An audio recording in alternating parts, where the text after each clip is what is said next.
स्वागत है। इस समय यूपी के कई जिलों में धरना प्रदर्शन अलग अलग मांगों को लेकर के चल रहे हैं। उसमें से एक धरना है सफाई कर्मियों का। प्राइवेट सफाई कर्मी हो चाहे सरकारी सफाई कर्मी हो, ये लोग अपनी मांगों को लेकर के धरना प्रदर्शन और जुलूस निकाल रहे हैं। प्राइवेट सफाई कर्मियां जो हैं वो लोग अपने वेतन बढ़ोतरी की मांग कर रहे हैं, तो जो सरकारी सफाई कर्मी हैं वो लोग अपनी पदोन्नति को लेकर के और पेंशन को लेकर के और बाकी सुविधाओं को लेकर के मांग कर रहे हैं। मैंने देखा है कि सफाई कर्मी इतना आंदोलन तो कर रहे हैं, लेकिन इनकी सुनवाई कहीं पर भी नहीं हो रही है। वो सफाई कर्मी जो हमारे देश में फैलाई हुई गंदगी को साफ करते हैं और हमको साफ सुथरा जिंदगी देते हैं, और उन्हीं के साथ में सरकार और समाज किस तरह से भेदभाव कर रहा है। 1 साल पहले मैं बांदा की एक वाल्मीकि बस्ती में रिपोर्टिंग के लिए गई थी, और जब मैं उस बस्ती में घुसी तो वहाँ का हाल देख करके मुझे बहुत तकलीफ। वहाँ पे अंदर गुजरते ही इतनी गंदगी थी, इतनी बदबू थी कि वहाँ पर 1 मिनट भी रहना मुश्किल हो रहा। मैं सबके घरों में गई और मैं वाल्मीकि परिवार के लोगों से बात करी और मैंने वहाँ की गंदगी के बारे में उनसे जाना।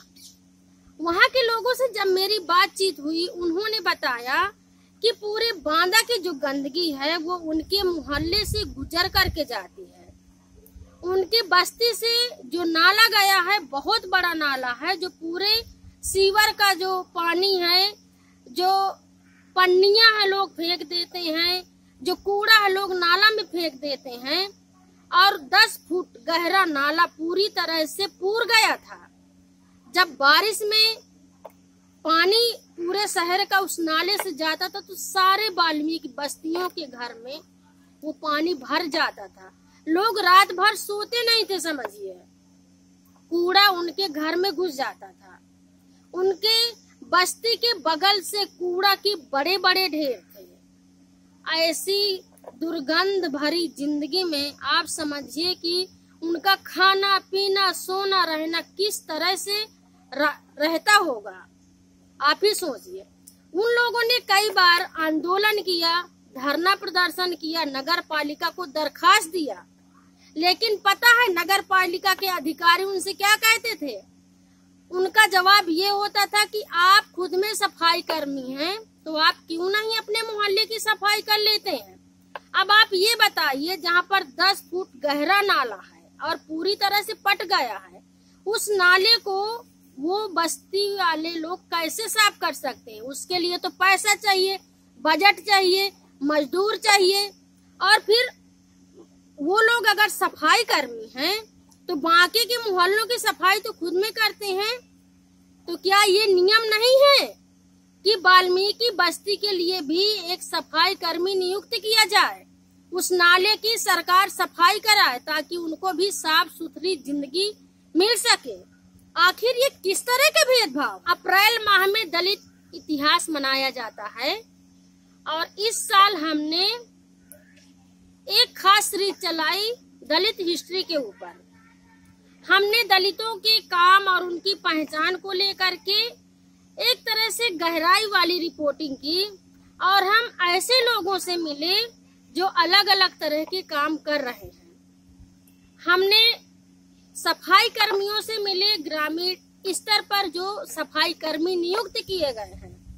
मायावती की सरकार आने के बाद जब सफाई कर्मी नियुक्त हुए तो उसमें से हर जाति के लोगों को बीएसपी ने सफाई कर्मी के लिए पद निकाले थे। तो सरकारी वेतन लेने के चक्कर में ठाकुर, ब्राह्मण, पंडित, कुर्मी, ये जो ऊंच मानी जाने वाली जाति है, और दलित लोग भी, ये सब लोग सफाई कर्मी का फार्म डाले और इनकी नियुक्ति भी हो गई। लेकिन जब हम गांव में गए और हकीकत हमने पता की, रिपोर्टिंग के दौरान हमको ये पता चला कि जो ऊंची माने जाने वाली जाति के जो सफाई कर्मी हैं वो आज भी सफाई नहीं करते हैं। वो अपनी जगह में दलित जाति के लोगों को 2000-3000 रुपए महीने की अपनी सैलरी दे करके सफाई का काम करवाते हैं और अपना आराम से घर में बैठ करके फुल सैलरी उठाते हैं। और ऐसा नहीं है कि ये बात गांव के प्रधान को, ब्लॉक में और सरकार को पता नहीं है, वो सब कुछ जानते हैं, लेकिन इस पर कोई आवाज नहीं उठाया जाता है कि वो अपने पद का दुरुपयोग क्यों कर रहे हैं। दलित भी इंसान है ना, सफाई कर्मी भी तो इंसान है ना। अगर एक दिन ये दलित देश की गंदगी को साफ नहीं करेंगे ना तो समझिए कि कितना बुरा हाल हो जाएगा देश का।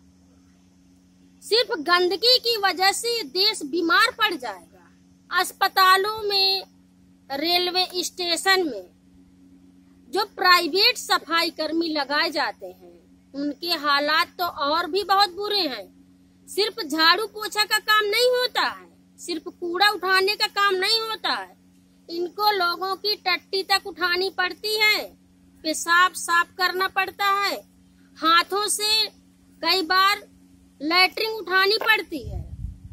लेकिन सैलरी कितनी मिलती है? 2000, 3000 या 5000, और शोषण उनके साथ में अलग से किया जाता है। आज भी मैला ढोने का काम दलित समुदाय के लोग करते हैं। हमारे देश के कई राज्यों में आज भी शुष्क शौचालय हैं, जो कि ये नियम के खिलाफ हैं, लेकिन फिर भी ये फल फूल रहे हैं। भारत में लगभग 1 मिलियन मैनुअल स्वेटर्स हैं, उसमें से 95% महिलाएं हैं। गटरों में उतरकर आज भी सफाई का काम किया जाता है। उसकी जो जहरीली गैस है उससे हजारों सफाई कर्मियों की मौत तक हो जाती है। जब मैला ढोने की प्रथा को समाप्त कर दिया गया और इसका पहला कानून देश में 1993 में पारित हुआ था और फिर 2013 में इससे संबंधित दूसरा कानून अधिनियमित हुआ। पहले कानून में केवल सूखे शौचालय में काम करने को समाप्त किया गया, जबकि दूसरे कानून में मैला ढोने की परिभाषा को बढ़ाया गया, जिसमें सेप्टिक टैंकों की सफाई और रेलवे पटरियों की सफाई को भी शामिल किया गया। लेकिन इनके काम के दौरान किसी तरह की सुरक्षा नहीं दी गई। मैं कहती हूँ कि मैला उठाने की परंपरा को क्यों नहीं समाप्त किया जा रहा है? कानून होते हुए भी इसका पालन क्यों नहीं किया जा रहा है?